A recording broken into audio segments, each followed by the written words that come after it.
ഇത് നമ്മൾ ഒരു പ്രാവശ്യം ഒരു കോഫ്തയുടെ കറി ചെയ്തിട്ടുണ്ട്. ഈ പ്രാവശ്യം നമ്മൾ ചെയ്യാൻ പോകുന്നത് കോളിഫ്ലവർ വെച്ചിട്ടുണ്ടാക്കുന്ന ഒരു കോഫ്ത കറി. ദാറ്റ് ഈസ് കോളിഫ്ലവർ കോഫ്ത കറി.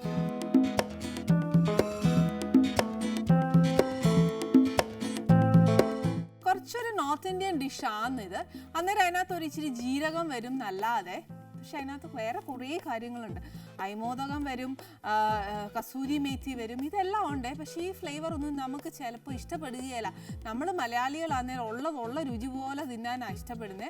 അതുകൊണ്ട് എന്നാ ചെയ്തു, ഞാൻ കുറച്ച് മാറ്റമൊക്കെ വരുത്തിയേച്ചാൽ നമ്മുടെ ഒരു ചെറിയ മലയാളി ടച്ചൊക്കെ കൊടുത്തിട്ടുണ്ട്. അതെന്നാന്ന് വെച്ചാൽ ഈ പറഞ്ഞ പോലെ ഏറ്റവും കൂടുതൽ നമ്മൾ മലയാളികളല്ലേ ഇങ്ങനത്തെ ഭക്ഷണം നമ്മുടെ ഒരു ഷോ കണ്ടേച്ച് ഉണ്ടാക്കാനൊക്കെ ഇഷ്ടപ്പെടുന്നത്. അപ്പോൾ ആ ഫ്ലേവറും ആ ടേസ്റ്റും എല്ലാം നമ്മുടെ രുചിക്കാന്നേൽ നമ്മുടെ മലയാളീസ് എല്ലാം ഹാപ്പി. അതുകൊണ്ട് എന്നാ പറയുക, എൻ്റെ പ്രേക്ഷകരെ എപ്പോഴും ഹാപ്പി ആക്കാൻ വേണ്ടിയിട്ട് മാക്സിമം നമ്മുടെ വീട്ടിലുള്ള സാധനങ്ങൾ വെച്ചേച്ച് ഉണ്ടാക്കാനാണ് ഞാൻ മാക്സിമം ശ്രമിക്കുന്നത്. അതുകൊണ്ട് ഇന്ന് കോളിഫ്ലവർ കോഫ്ത എന്താ പറയുക, ആലോചിക്കല്ല അതൊരു നോർത്ത് ഇന്ത്യൻ ഡിഷ് ആയിരിക്കും, അതുകൊണ്ട് നമുക്ക് വേണ്ട എന്ന് ചിന്തിക്കല്ല. ഇത് നമ്മുടെ ടേസ്റ്റിനനുസരിച്ചാണ് ഉണ്ടാക്കുന്നത്. അപ്പോൾ അതിന് വേണ്ടിയ സാധനങ്ങൾ എന്നാക്കിയാന്ന് നോക്കൂ. ഇത് ശരിക്കും ഒരു വെജിറ്റബിൾ ഓയിലിൽ ചെയ്തേച്ചാൽ മതിയേ.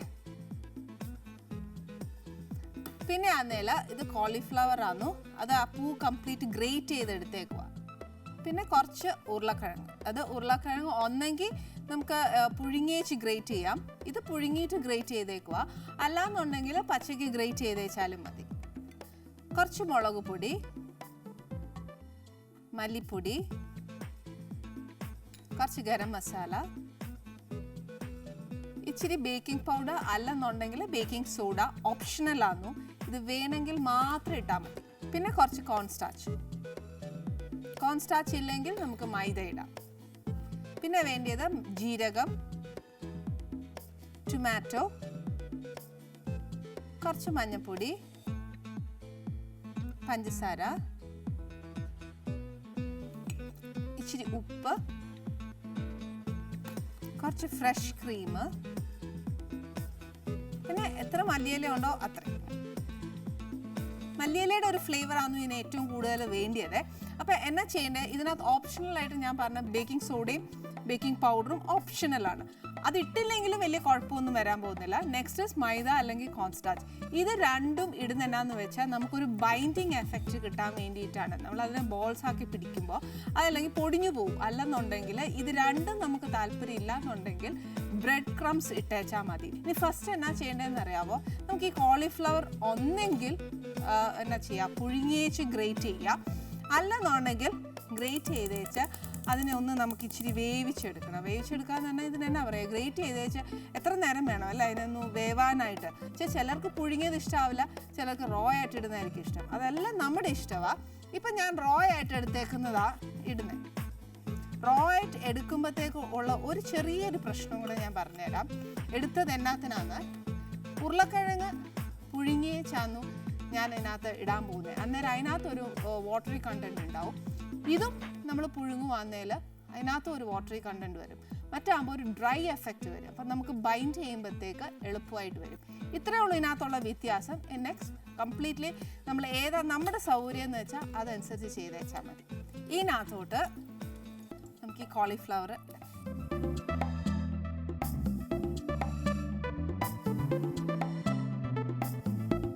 നമ്മുടെ കോളിഫ്ലവർ ഉണ്ടല്ലോ, അതൊരു എന്നാ പറയുക, ഒരു ക്യാബേജൊക്കെ ഒന്ന് ആവി കയറി കഴിയുമ്പോൾ ഉണ്ടാവുന്ന ഒരു വേവില്ലേ, അത്രയും മാത്രം മതി. അന്നേച്ച് ഇതങ്ങ് ഓഫ് ചെയ്യാൻ പോവാണ്. ഇതിനകത്ത് ഇപ്പം ഞാൻ ഉപ്പോ ഒന്നും ചേർത്തിട്ടില്ല. ഫസ്റ്റ് എന്നാ ചെയ്യേണ്ടതെന്ന് വെച്ചാൽ ഇതിനകത്ത് ആ ഒരു മോയിസ്റ്റ് ഇല്ലേ അതങ്ങ് പോകണം. പോയതിന് ശേഷം നമുക്ക് ഈ ഉരുളക്കിഴങ്ങ് ചേർത്തേച്ചാൽ മതി. പക്ഷേ എന്നാൽ നമ്മുടെ ഈ ചേർക്കുന്ന പൊടിയുടെ ഒക്കെ ഒരു പച്ചച്ചോവ മാറുകയും വേണം. അപ്പോൾ ഒരു തീ ഓഫ് ചെയ്തേച്ച് ഈ സ്പൈസസ് എല്ലാം ചേർക്കാവേ. ഒരു ഇച്ചിരി മുളക് പൊടിയുടെയും എല്ലാ പൊടികളുടെയും ഞാൻ അളവ് അങ്ങനെ പറയുകയല്ല. കാര്യം എന്നാന്നോ, നമ്മൾ എടുക്കുന്ന എത്ര അളവെന്നുള്ളത് അറിയില്ല. ഒരു കോളിഫ്ലവറിൻ്റെ അളവാണ് ഇപ്പോൾ എടുത്തേക്കുന്നത്. ഇതിപ്പോൾ ഞാനൊരു 3/4 ടീസ്പൂണോളം ഇടുന്നുണ്ടേ. പിന്നെ നമ്മളൊരു ഇച്ചിരി സ്വാദ് നോക്കി വെച്ച് എന്നതേലും ഒരു ഏറ്റക്കുറച്ചിലുണ്ടെങ്കിൽ അങ്ങ് ചേർത്തേച്ചാൽ മതി. മസാല മുന്നിട്ട് നിൽക്കരുത്, ഒരു മസാല ഫ്ലേവർ മാത്രം മതിയാവും. ഇതും അതേപോലെ തന്നെ cornflour I mean cone starch പിന്നെ അതായത് ഈ മോയിസ്റ്റ് കംപ്ലീറ്റ് പോയി ഇതിനെ ഒരു തണുക്കുവല്ലേ, തണുത്തതിന് ശേഷം മാത്രമേ നമുക്ക് ആ ബാക്കി കാര്യങ്ങൾ ചേർക്കാനൊക്കത്തുള്ളൂ, അല്ലെങ്കിൽ ഭയങ്കര വെള്ളം പോലെ ആവുമേ. അതുകൊണ്ട് എന്നാണെന്നറിയാവോ, തണുക്കാനായിട്ട് ഒത്തിരി വേണ്ട, ഒരു 5 മിനിറ്റത്തെ ബ്രേക്ക് മതി. Welcome back to Anees kitchen. അതെ, ഞാൻ എന്നാ ചെയ്യുന്നറിയോ, ആറാനായിട്ട് വെച്ചേ. ഇനി എന്നാ ചെയ്യേണ്ടതെന്ന് വെച്ചാൽ നമുക്കതിനി വറുത്തെടുക്കാനുള്ളതാ. ഇതിനകത്തോട്ട് വറുക്കാൻ വേണ്ടിയിട്ടുള്ള എണ്ണ,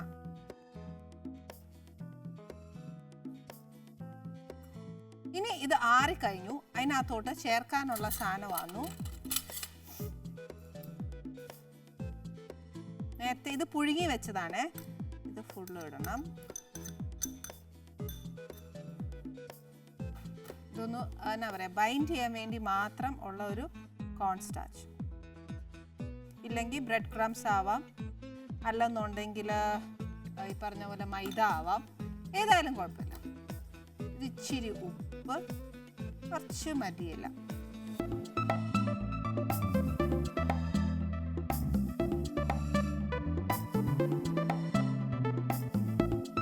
ഇതിനകത്ത് കുരുമുളക് ഇഷ്ടമാണെങ്കിൽ കുറച്ച് കുരുമുളകും കൂടെ ഇടുന്നത് നല്ലതാണ്.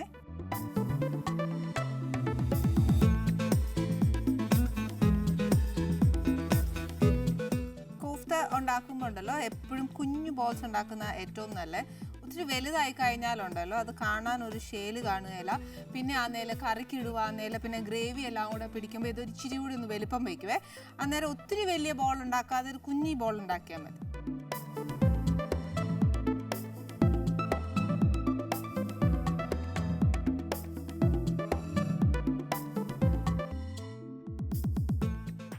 ഇനി നമുക്ക് ഈ ചൂടായ എണ്ണയിലേക്ക് ഇത് കുറേശ്ശെ, ഒരുപാട് എന്നാന്നറിയോ, എല്ലാം കൂടി ഇട്ടേച്ച് അങ്ങ് വറുത്തെടുക്കാമെന്ന് വിചാരിക്കരുത്. കുറേശ്ശെ ഇട്ട് കൊടുത്തേച്ച് വറുത്ത് കോരിയതിന് ശേഷം അടുത്ത് ഇട്ടാൽ മതിയേ.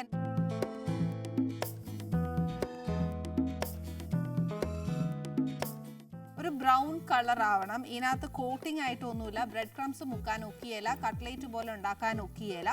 പിന്നെ ഒരു കാര്യം, വെജിറ്റബിൾ കട്ട്ലേറ്റ്സ് ഒരുപാട് നമ്മൾ കഴിച്ച് ഇച്ചിരി മടുപ്പ് വരുവാന്നേല. ഇങ്ങനെ ഉണ്ടാക്കി വെച്ച് കട്ട്ലേറ്റ് പരുവത്തിനെ ആക്കി എടുക്കാവുന്നേ ഉള്ളൂ. പിള്ളേർക്ക് ബ്രഞ്ചിന് കൊടുത്തുവിടാൻ നല്ല കേട്ടോ. ഇത്രയും വരെ ചെയ്യുവാണെങ്കിൽ ബ്രഞ്ചിനൊക്കെ കഴിക്കാൻ നല്ല. പിന്നെ കോളിഫ്ലവർ ആയതുകൊണ്ട് മാത്രം പിന്നെ ഞാൻ ഒരുപാട് കമ്പൽ ചെയ്യല. കാര്യം എന്നാന്ന് വെച്ചാൽ അത് നമ്മൾ ഫ്രഷ് ആയിട്ട് കഴിക്കുകയാണെങ്കിൽ അന്ന് കോളിഫ്ലവർ ഏറ്റവും നല്ല.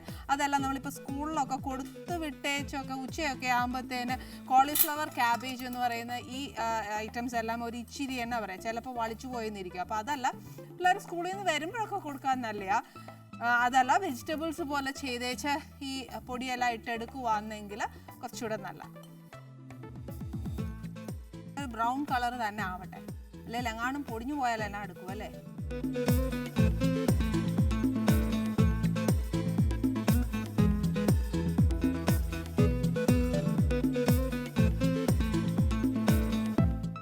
ശരിക്കും പറഞ്ഞാൽ ഡേ ടു ഡേ ഉണ്ടല്ലോ നമുക്ക് ഒത്തിരി ഫാസ്റ്റ് ഫുഡ്സ് വരുന്നുണ്ട്. നമ്മളെപ്പോഴും ഡിപ്പെൻഡ് ആവുന്നുണ്ട് ഫാസ്റ്റ് ഫുഡ്സിൽ. ഈ പറഞ്ഞ പോയിട്ട് എന്നാ പറയുക, വൺസ് ഇൻ എ ബ്ലൂ മൂണൊക്കെ നമ്മൾ പോയി വെളിയിൽ നിന്ന് മേടിക്കുവാന്നേലും നല്ലതാണ് കഴിയുന്നതും. പക്ഷേ നമ്മൾ ഏറ്റവും കൂടുതൽ കുഞ്ഞുങ്ങൾക്ക്, ഇനി വരുന്ന ജനറേഷനിലെ കുട്ടികൾക്കൊക്കെ നമ്മൾ വീട്ടിലുണ്ടാക്കി കൊടുക്കുന്നതായിരിക്കും ഏറ്റവും നല്ലത്.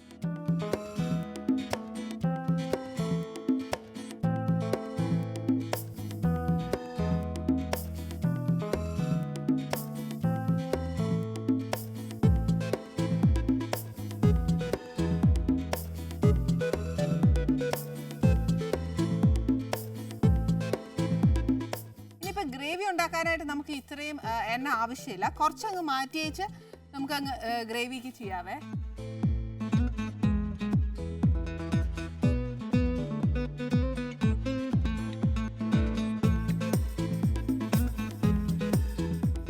എണ്ണ എന്നാലും ചൂടായിരിക്കുവാന്നേ. അതിനകത്തോട്ട് നമുക്കൊരു ഇച്ചിരി ജീരകം മസ്റ്റാണ്. ഒരു നോർത്ത് ഇന്ത്യൻ ഡിഷാണ്, എന്നാലും നമ്മൾ മലയാളികൾക്ക് ഒത്തിരി ഇഷ്ടപ്പെടുകയല്ല. ഒരു നുള്ളിട്ടേച്ചാൽ മതിയേ. അതൊന്ന് ഇച്ചിരി പൊടി കഴിയുമ്പോഴത്തേക്ക് ഇതിനകത്തോട്ട് നമ്മുടെ ഒന്നെങ്കിൽ ടൊമാറ്റോ പ്യൂർ എടുക്കുക, അല്ലെങ്കിൽ ഇങ്ങനെ കുഞ്ഞായിട്ട് അരിയുക. ഇത് രണ്ടും നമ്മുടെ കയ്യിലില്ല, ടൊമാറ്റോ കുറവാണ്, അയ്യോ ഇനിയിപ്പോൾ ഗ്രേവിക്ക് തികയല എന്നൊക്കെ തോന്നുവാന്നേല, ഒരു ഇച്ചിരി കെച്ചപ്പ് ഉപയോഗിക്കുന്നതുകൊണ്ട് കുഴപ്പമില്ല.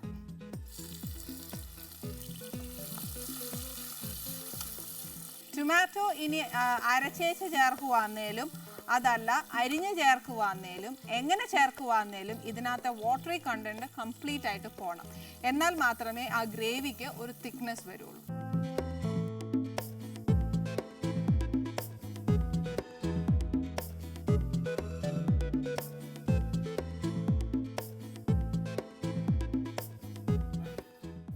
ടൊമാറ്റോ ഒരു ഇച്ചിരി ആയിക്കഴിഞ്ഞാൽ നമുക്ക് ഇച്ചിരി പൊടി ചേർക്കണേ. ഫസ്റ്റ് കുറച്ച് മഞ്ഞൾപ്പൊടി, കുറച്ച് മുളക് പൊടി, കുറച്ച് മല്ലിപ്പൊടി, ഒരു ഇച്ചിരി മസാല. ഇതിൻ്റെ കൂടെ ഒരു ഇച്ചിരി പഞ്ചസാരയും. ഇനി ഈ പൊടിയൊക്കെ നല്ലതായിട്ട് ഒന്ന് മൂക്കുക. ഇതിൻ്റെ പച്ചച്ചൊവ ഒന്ന് മാറി കഴിയുമ്പോഴത്തേക്ക് ഒരു ഇച്ചിരി മൂത്ത് കഴിഞ്ഞാൽ നമ്മളൊരു ഇച്ചിരി വെള്ളം ഒഴിക്കണേ.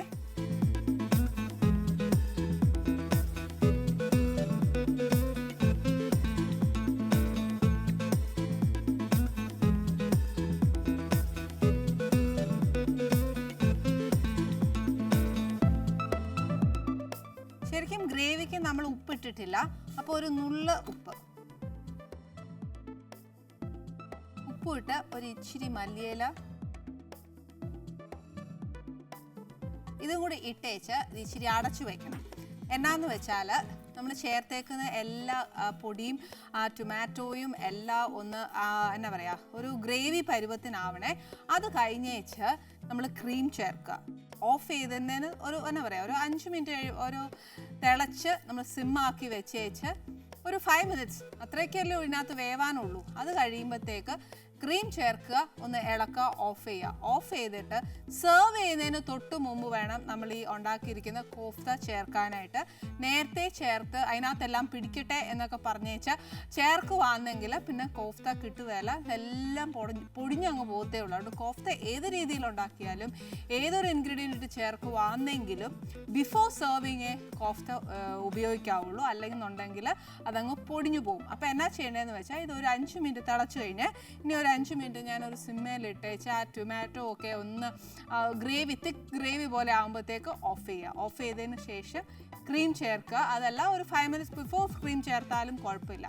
ഓഫ് ചെയ്തതിന് ശേഷം ക്രീം ചേർക്കുക, ഓഫ് ചെയ്യുക.